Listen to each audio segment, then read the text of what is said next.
This is a Poeartistry Gold Moment by the author James Lynch. Hello, Perceptive reader. Here is something neat that I want to share with you, and I was thinking about it the other night.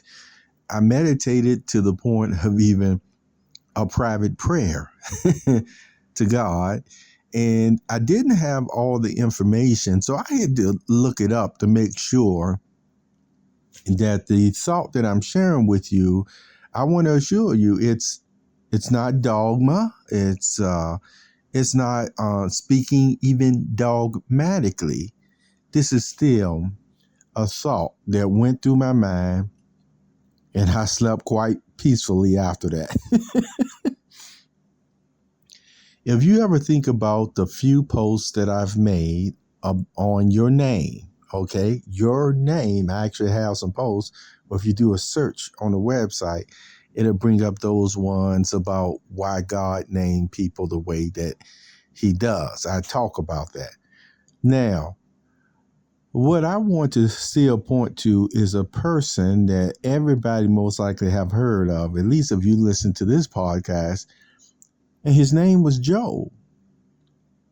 People hear about Job, the trials he experienced, and they were horrible. They were absolutely horrible.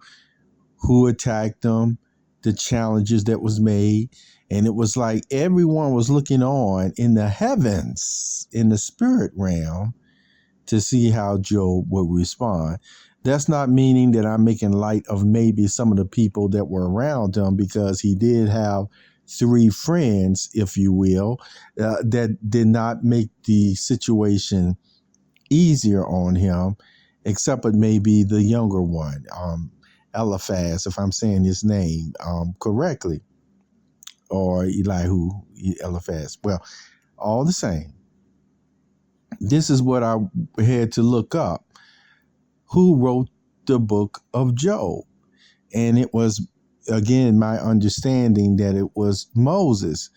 But what the reality is you can't even say dogmatically that Moses wrote the book of Job, even though all the evidence points strongly that he did.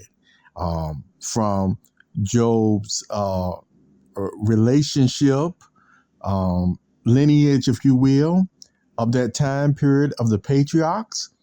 See, there's a lot of descriptions about that environment and time period that people come to the conclusion that even though there are no archaeology or archaeological finds or digs that can prove there was a man named Job, the book has been found accurate as far as that time period and references.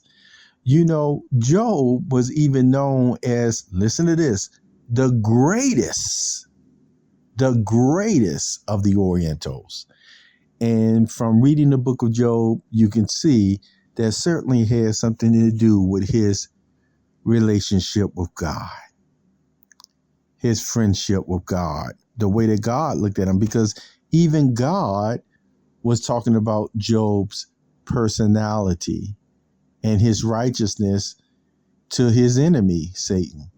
Isn't that interesting? So if God looked at Job as being elevated, you see what I'm saying, in this way, and then had it even placed in the book of Job that he was the greatest of the Orientals, hey, that's telling you something right there. That's my first point that I want you to keep in mind before I make my statement.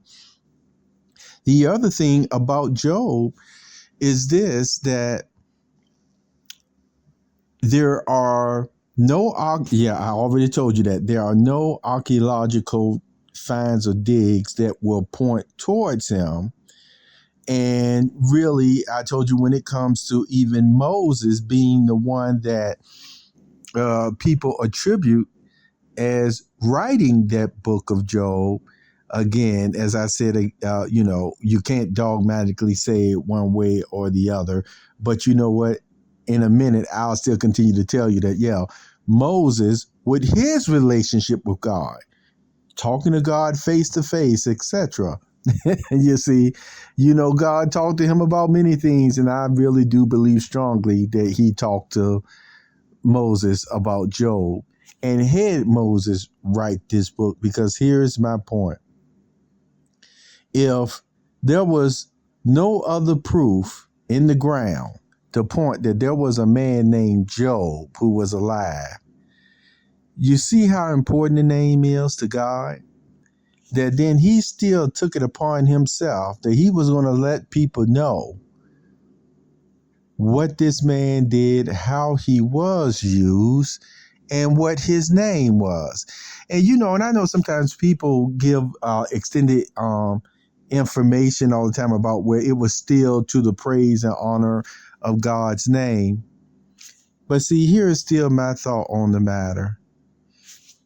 For some of us, the way we really do view God, we still do view him doing things at times just because he is love.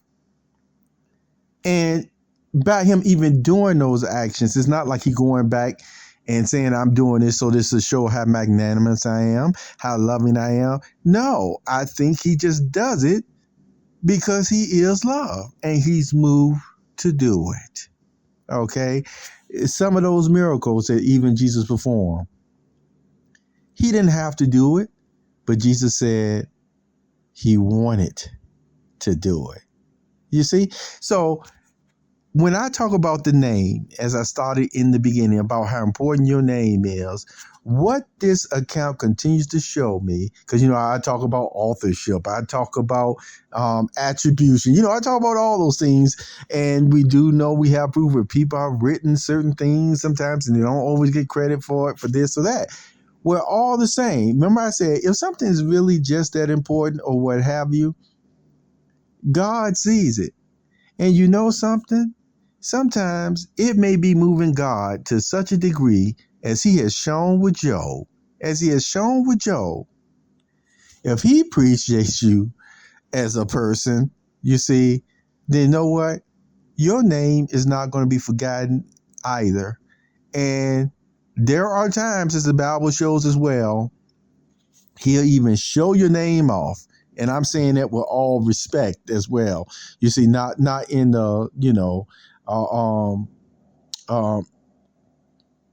worship type way, no, but literally, like he did with Job, he let people know. And there was no other way. If people be looking for facts of was he alive during this time or that time and stuff, and none of those facts show.